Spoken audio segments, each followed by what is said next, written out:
after the Florida Panthers got 9 straight wins. Now they are losers of 2 straight and give up multiple 2-goal leads on Monday afternoon against the Anaheim Ducks. You're Locked On Panthers, your daily podcast on the Florida Panthers. Part of the Locked On Podcast Network, your team every day.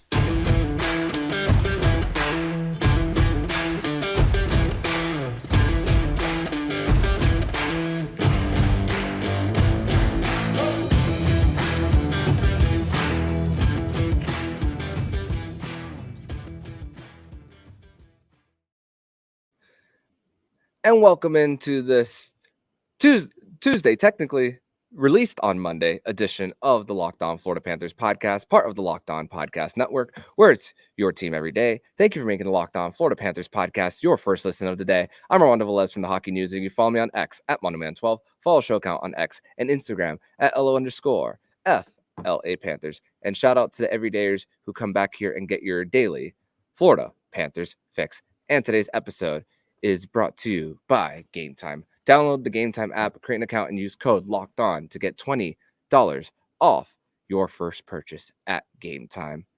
So the Florida Panthers, they welcomed in the Anaheim Ducks to town, had multiple 2-goal leads on Monday afternoon from Amerant Bank Arena, but saw their leads not only surrender, but come out on the losing end.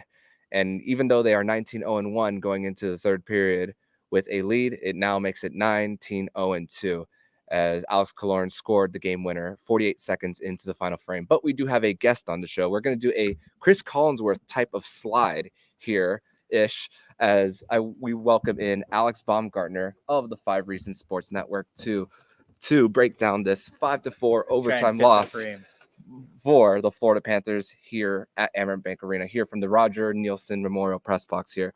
And Alex, for this one, Panthers go into this one with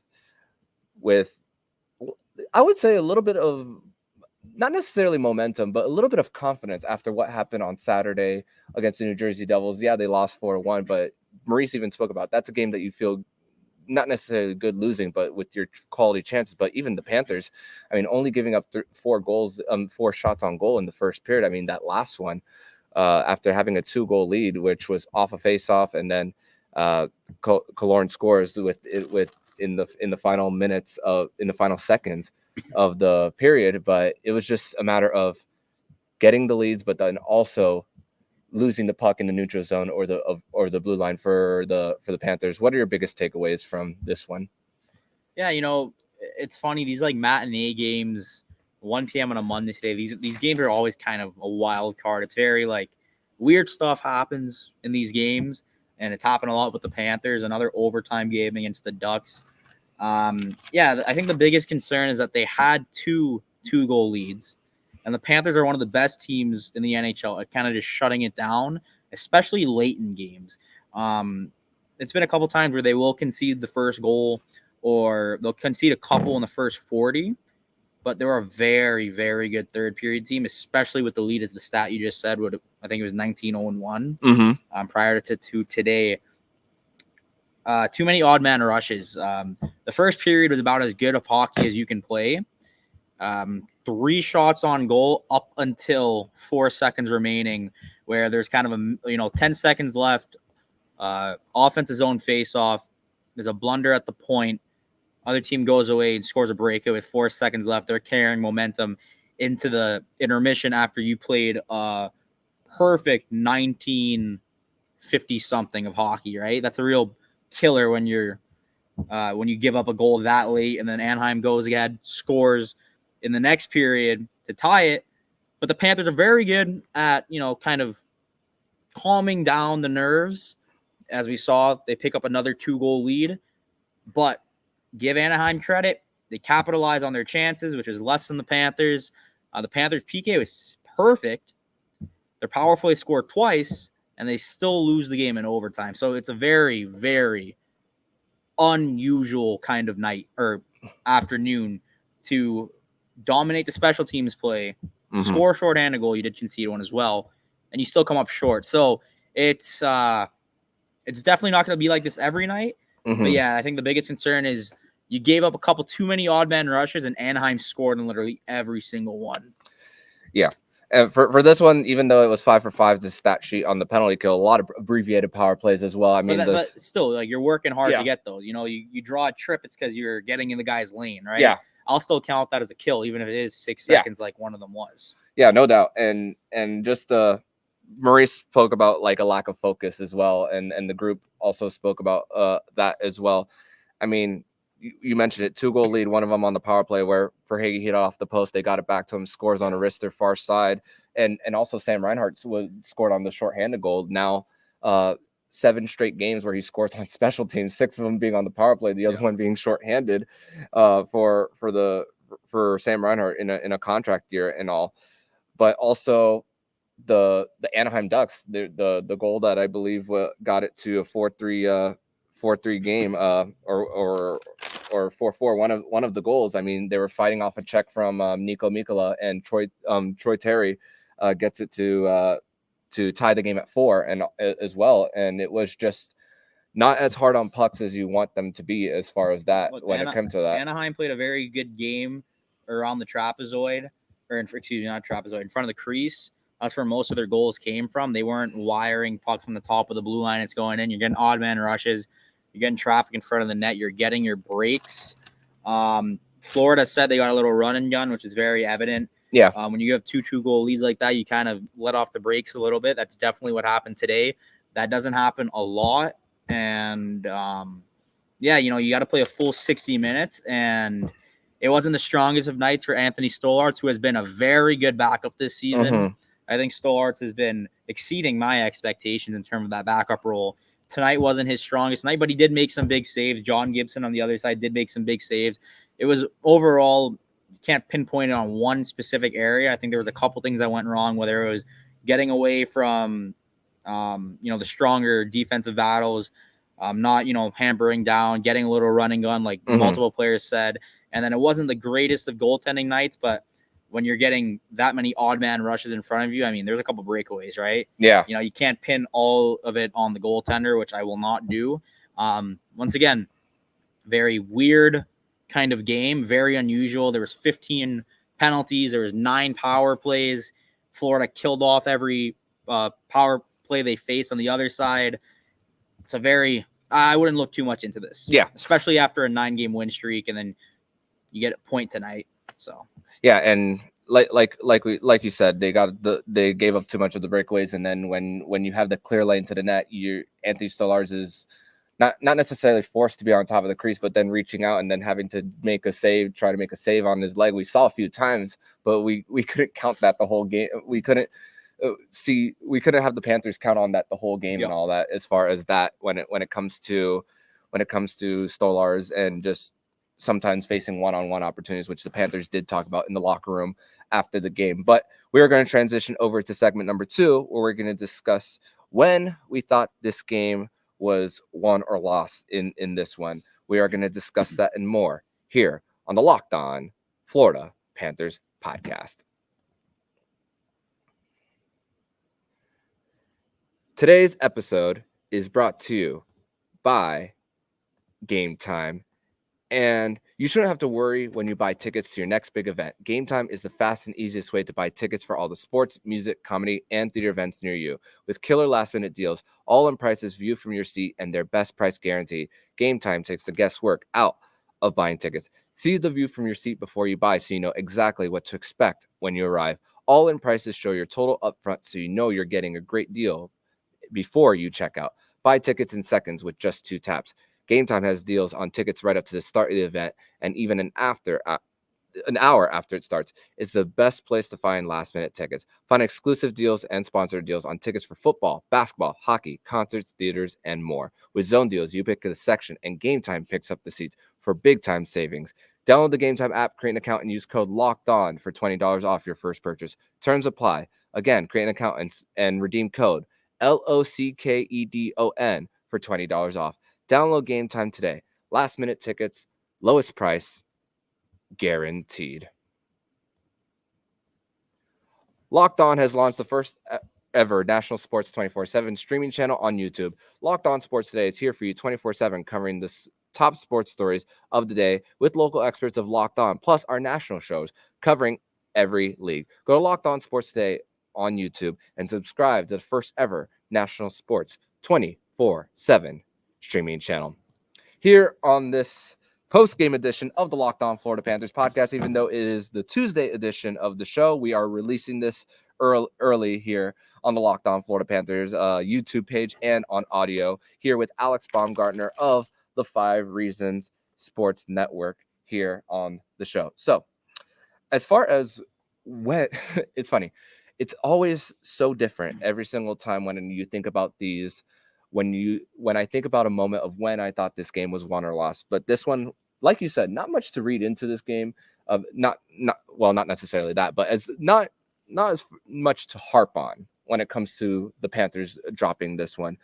But I feel that you started to maybe see the signs of it when Mason McTavish is going to the box, when driving to the net, which Bennett is, not allowing an easy lane to the net, crash into Stolarz. Honestly, part of it was maybe Bennett shoving McTavish into Stolarz. He doesn't like it and all that stuff. Him, Frank Grachano, Mason McTavish, and Matthew Tkachuk all go to the box. Yeah. But it's at the same time, while all that is going, minutes later, Barkov misses the last 5:30-ish of the final period, and you have both of them where the offsetting minors, you can't go back into the game until the next whistle and all. So I think that was I would say that was mine. I didn't think this game was lost at any point.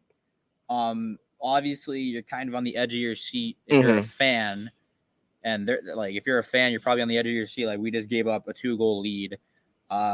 Anaheim's going to the power play with 2:38 to go. Florida did draw a penalty within 6 seconds. Yep. So that was kind of a wash. I did not think this game was over at any point until the winner. Well, I'll tell you, the play where the winner happened, Florida had 3 forwards. Carter Verhaeghe was the one that was playing trailer defenseman, and he didn't take. Bennett went for the pass. Verhaeghe didn't. Obviously, he's not a defenseman, so the defenseman's probably going to jump up and take that lane. Anaheim eventually scores, but that was probably the one. I know I'm saying the game winner is when I thought the game was over. Yeah. It's if there was an instant where this is over, it was that shift, because they should have scored. Anaheim missed, they circled back, and then they scored. So, yes, that's when I thought the game was over. But when you give up 2-goal leads, the second time you're probably all right, they're really going to have to pull something out if they're going to concede the 2-goal lead a second time and still win the game. So, yeah, in the back of your head, it's dang, Anaheim really has all the momentum. So I think it's more of a momentum swing, where you have an extremely lesser Anaheim team in terms of the standings, and Anaheim's probably not going to make the playoffs, and they're heavily injured as well. They're kind of going through a couple changes in the organization with the trade of Drysdale. So there's a lot of moving parts within this game. Florida probably should have won it once you get the second 2-goal lead.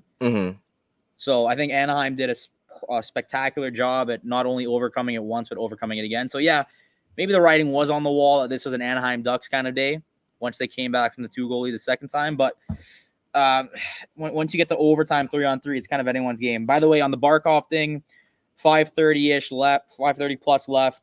Precautionary move per Maurice. They will expect him to be there for Detroit with a little bit of tightness, somewhere lower body, and better to, not risk that and you lose the extra point. So that's that.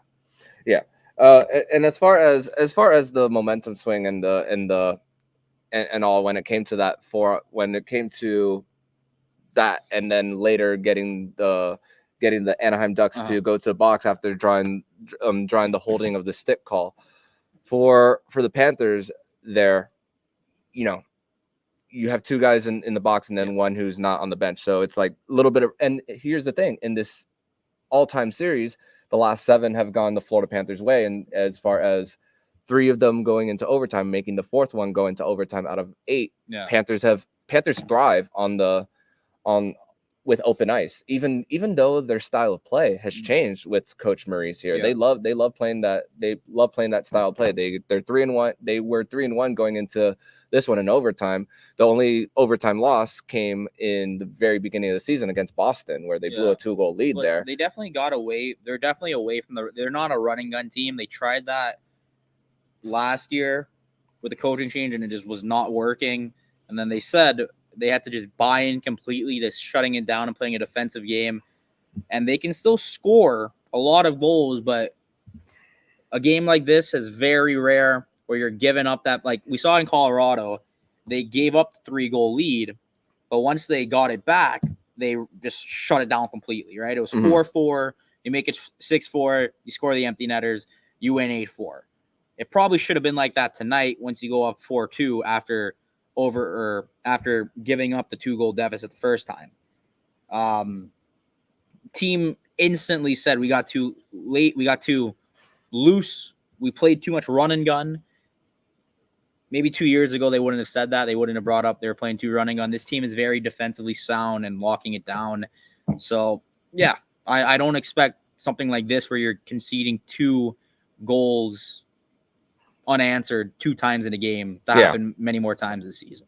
And I remember during right before the winning streak, during their loss against St. Louis, Maurice was speaking all about forcing stuff off the rush too. I mean, but the Panthers' rush game has been a lot better as far as that. It's just what's going to happen when the counterattack happens. I got to give credit to Aaron Ekblad on the Verhaeghe, not Verhaeghe, the Verhaeghe goal. He did not get an assist on a centering feed, and then they go out and the second Bennett goal.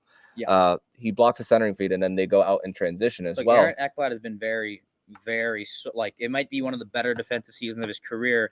The offense isn't necessarily there, but he still generates the chances. But a quick stretch pass out of the zone too. I mean, he almost, if John Gibson didn't rob him there's a 3-on-1 where him and Stenlin and Rodriguez had a perfect link-up play. But Aaron Ekblad is I'd rather Aaron Ekblad be a stalwart defensive defenseman than he's pinching up too much on the rush, and then we got a odd man rush coming the other way. I think that he's been very good defensively this season. Yeah, definitely can't complain about that, and the advanced stats even show it about what he's doing. Him and Forsling have been very, very solid defensively. No complaints there whatsoever about Aaron Ekblad, about of his play there, as that goal was to give the Panthers the 4-2 lead at the time.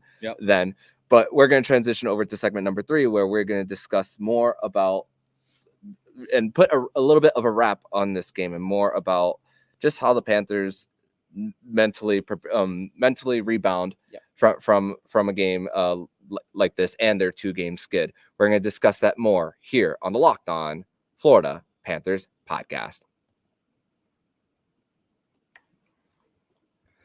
Today's episode is brought to you by Sleeper, and we're at the more past the halfway point of the NHL season, where regardless of where the Florida Panthers are in the standings, I want to remind you that you could win big by playing daily fantasy hockey on Sleeper, the official fantasy app of the Locked On NHL Network. Sleeper is our number 1 choice for daily fantasy sports, and especially daily fantasy hockey, because with Sleeper, you can win 100 times your cash in daily fantasy contests. And all you have to do is pick studs like Sam Reinhart, who once again, 7 straight games with a goal on special teams. You could him, Matthew Tkachuk, Nathan McKinnon, Connor McDavid. If they will record more or less their sleeper projections from things like goals, assists, saves, plus, minus, and more in a given game. To win a 100 times bet on Sleeper, you need to correctly predict the outcome of 8 player stats. You heard me, Cats fans. You can win 100 times your money playing daily fantasy hockey with Sleeper. So start paying attention and nail your picks so you can start winning big. Use code LOCKEDONNHL to get up to a $100 match on your first deposit. Terms and conditions apply. That's code LOCKEDONNHL. See Sleeper's terms of use for details and locational availability. Third and final segment here on this Tuesday, January 16th edition of the Locked On Florida Panthers podcast. Monday release, though.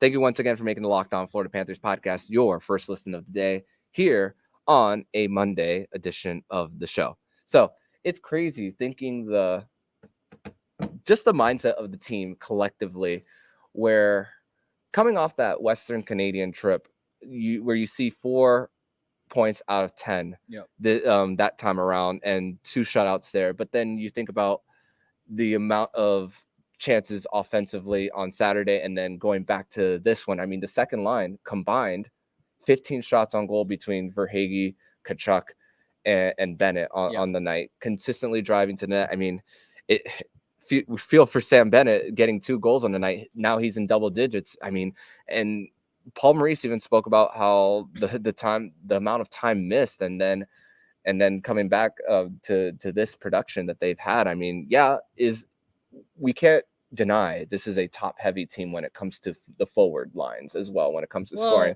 but it's still, for this, even in a slight skid like this, you're thinking, okay, you're still giving up the chances, but once again, the rushes for the opposition. I will say every team in the NHL most teams their top 6 is a lot. It's top heavy. Yeah. I think the Panthers have more skill that's untapped in that third line. Yes. And they're slowly talking about they're going to get that Lundell line going. Mm-hmm. And I think it will happen. I mean, he's just getting so unlucky with either, missing in front of net or stuff. But Lundell still plays hard in the corners, plays hard in front of the net, and they generate chances. And it's only a matter of time. He's not going to score 20 goals, but I think that line can, as they did last season in the playoffs, and I know Sam Reinhart was on that line, but it is also important to not forget how important Eetu Luostarinen was and how important Anton Lundell was in those playoff series. I mean, Anton Lundell was huge in that Toronto series specifically. Luostarinen was huge in the playoffs, and they really missed him in the final. So whatever happens to that third line, whether there's a trade deadline acquisition or someone pops up out of somewhere, Charlotte maybe, that line's going to get going, I think. It's about time the second line started getting going over the last 3 weeks because Matthew Tkachuk is on fire. Carter Verhaeghe's on fire. Now we're seeing the offense start coming out of Sam Bennett. The Barkov line's been the driver all season. Sam Reinhart, 32 goals. Aleksander Barkov, well over a point per game. Evan Rodriguez just hit his 20th assist this season. I don't think a lot of people would have thought Evan Rodriguez was going to be this important to the Panthers through game 43. I mean, he's been huge on that first line. And the chemistry, maybe not necessarily chemistry, but maybe just the familiarity of having Barkov and Reinhart with him has helped. But also, they always compliment how good of a game he's playing. So that first line, spectacular all season. Now this second line, 5 points tonight, extremely electric over the last 12 or so games. Third line start picking up, and now the fourth line is just a hard-hitting line. That's what they wanted. You're not going to get offense from that fourth line. They just wanted hard-hitting. Kevin Stenlund's a perfect fourth-line center. Mm-hmm. Yeah, and once again, those defensive zone draws. Also, one thing we had yet to mention is Josh Mahura drew into the lineup for the first time in almost a month. Yeah. Unfortunately, on the Silverberg goal, I left out of the zone, and then Silverberg was Mahura hasn't. Sorry to cut you off. No worries. Mahura hasn't played a lot of games the last 2 months, and it's a little bit harder to. And Maurice has talked about how he'd rather pull a forward than pull a defenseman, and I think we saw that tonight, where Josh Mahura only played about 12 and a half minutes. Playing defense in the NHL, you're out there a lot more than the forwards. If you're a bottom pair guy, Mahura 6 pair or third pair, 6 defenseman kind of thing. Wasn't a strong game for him. Also, he just hasn't played a lot of hockey in the last 2 months. Josh Mahura, I think he played every single game last regular season. All 82. Played every single game. I mean, he took a puck to the eye in the playoffs and against Toronto. 3 shifts, right? Yeah. I mean, that guy was playing good hockey, and now he was playing with Radko Gudas, who made his return tonight. That could have helped, but Mahura was very solid last season. Very. So Kulikov comes out. Mahura goes in, injury. It's tough to come and play only a couple games as a defenseman specifically. You can plug in a forward on the fourth line and they can kind of fly under the radar of not having great performances. You can bury a forward. You can't bury a defenseman. Yeah. So, depending on how long Kulikov's out, maybe the next game from Ahura, if he's in, can be better. Mm-hmm. But once again, it's kind of hard as a defenseman to jump in after not playing a lot of hockey in the last 2 months. Yeah. And when you're big difference between practice speed and game speed, obviously, when it comes to just getting your overall rhythm on it. And him playing 18 shifts on the night as well. I mean, hopefully for him, he's able to get into more games and to just get that rhythm back, because we saw what can happen in an 82 game sample size, and we didn't really call him out by name. I mean, at least I didn't over the last season about crucial mistakes. Josh Mahura was a very solid guy to have on your third pair. Yeah. Very solid guy to have on your third pair. And I still think he's a solid guy to have 6 through 8 on your depth chart. Mm-hmm. So, yeah, definitely still a very valuable piece as for the Panthers. It's just some little mental lapses as far as really you can define the night as that. Before we get out of here, as far as that, what do you think of the video tribute as the Panthers welcome back Radko Gudas? Radko's a great guy. He's he tweeted just a couple minutes ago how important this game was and how special it was. And we had some guys in the Anaheim room, and he was happy to see them. So, Radko was a fan favorite down here. It was one of the louder standing ovations that you'd get, considering this arena wasn't sold out today.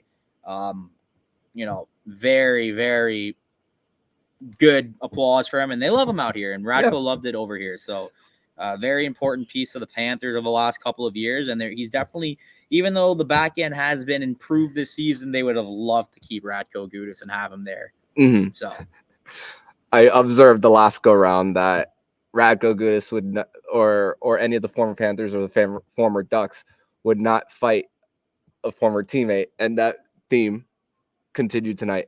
Oh yeah, Radko was very good over there. Yeah, Frank Petrano fought Matthew Tkachuk. They weren't teammates. Yeah. So it's like, okay, that makes sense. Okay, they weren't teammates. Radko picked up the hitting a little bit later. Like, he hit Reinhart pretty good. He rubbed them off over there on the side of the kind of like pushed them off on the side of the over there. So on the near side corner, far side corner. I'm just trying to remember exactly where it was, but yeah, he hit him pretty good. So yeah, but hey, as they say, no friends once the game starts. But I'm sure they're getting together. If they haven't gotten together already for like dinner or before the game or after the game and all, I'm sure they're just really happy to see each other. And of course, the matinee helps for them to have the rest of their night to their own and all that. So great to see that Radko Gudas did in fact get an ovation here at Amerant Bank Arena, as it was like Alex said, a really loud ovation on the afternoon from Sunrise, Florida. But Alex, I want to thank you so much for joining me on this edition of the Locked On Florida Panthers podcast, a recap edition of the show in person here from the Roger Nielsen Memorial Press Box. Tell everybody where they can find you and your work online, my friend. 5reasonsports.com, Baumgartner91 on Twitter. Awesome, man. Thank you, and I will see you next time, my friend. Yep.